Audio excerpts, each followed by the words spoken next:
Hey guys, इस video में हम टीडीएस के बारे में डिस्कस करेंगे। कुछ बेसिक्स जानेंगे कि टीडीएस क्या होता है।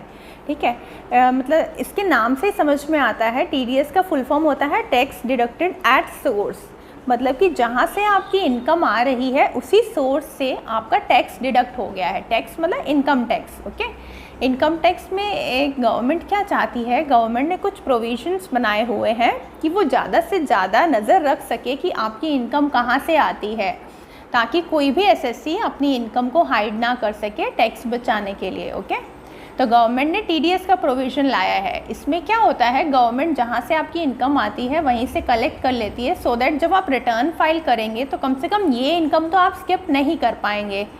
ये तो गवर्नमेंट के रिकॉर्ड में ऑलरेडी आ जाएगी।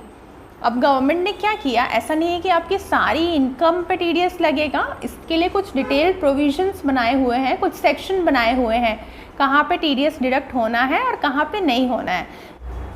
तो अब बात करते हैं गवर्नमेंट के अलावा और कौन इन्वॉल्व होता है। इसमें इन्वॉल्व होता है पेयर, क्योंकि अल्टीमेटली पेयर को ही आपका टीडीएस डिडक्ट करके गवर्नमेंट के पास डिपॉजिट करना है। जो भी इंसान, जो पर्सन आपको पे कर रहा है, उसे आपका टीडीएस डिडक्ट करके वो टीडीएस गवर्नमेंट के पास जमा कराना है। सपोज़ आपका एम्प्लॉयर आपको सैलरी दे रहे हैं और वो आपका टीडीएस डिडक्ट कर रहे हैं, तो उतने से आपकी इनकम कम हो गई, पर इसका मतलब ये नहीं है कि वो एम्प्लॉयर का फ़ायदा है, एम्प्लॉयर की इनकम है। वो अमाउंट एम्प्लॉयर को टाइम टू टाइम, जो भी प्रोविजंस है, जो ड्यू डेट्स है, उसके अकॉर्डिंग उस एम्प्लॉयर को वो अमाउंट गवर्नमेंट के पास जमा कराना पड़ेगा। तो जो पेयर होता है वो टैक्स डिडक्ट करके गवर्नमेंट के बिहाफ पर डिडक्ट कर रहा है और वो गवर्नमेंट के पास जमा कराएगा। और जो पेई है, जिसे पैसा मिल रहा है, अब वो क्या करेगा, अगर उसे चेक करना है कि उसका कितना पैसा डिडक्ट हुआ है, कितना टीडीएस उसका ऑलरेडी गवर्नमेंट के पास चला गया है, तो उसके लिए एक फॉर्म 26AS होता है। आप अपना फॉर्म 26AS ऑनलाइन चेक कर सकते हैं। ट्रेसेस की वेबसाइट होती है और इनकम टैक्स की वेबसाइट पे भी आप लॉगिन करके आपका 26AS व्यू कर सकते हैं, डाउनलोड कर सकते हैं। वो एक 26AS जो है वो एक काइंड ऑफ एनुअल स्टेटमेंट होता है, जिसमें आपके जितने भी टैक्स डिडक्शन हुए हैं उस साल के, वो सारे टीडीएस अमाउंट्स वहाँ पे दिख जाएंगे आपको।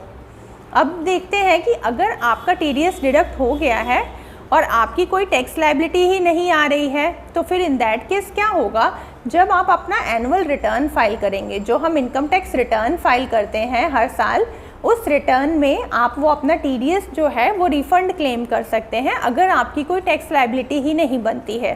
तो अब देखते हैं कि आपका टीडीएस डिडक्ट हो गया है पर आपकी टैक्स लायबिलिटी बनती है, तो इन दैट केस क्या होगा, जितनी भी आपकी टैक्स लायबिलिटी आती है उससे आपका जो ऑलरेडी टैक्स डिपॉजिटेड है, जो आपके पास आपका जमा है एडवांस गवर्नमेंट के पास, आप उसको एडजस्ट कर सकते हैं। और उसके बाद जो भी है, अगर आपका कुछ बैलेंस बनता है तो आप रिफ़ंड क्लेम कर सकते हैं, अगर पेएबल बनता है तो बाकी का अमाउंट आप पे कर सकते हैं। सो ये थी हमारी आज की वीडियो टीडीएस के बेसिक्स के बारे में।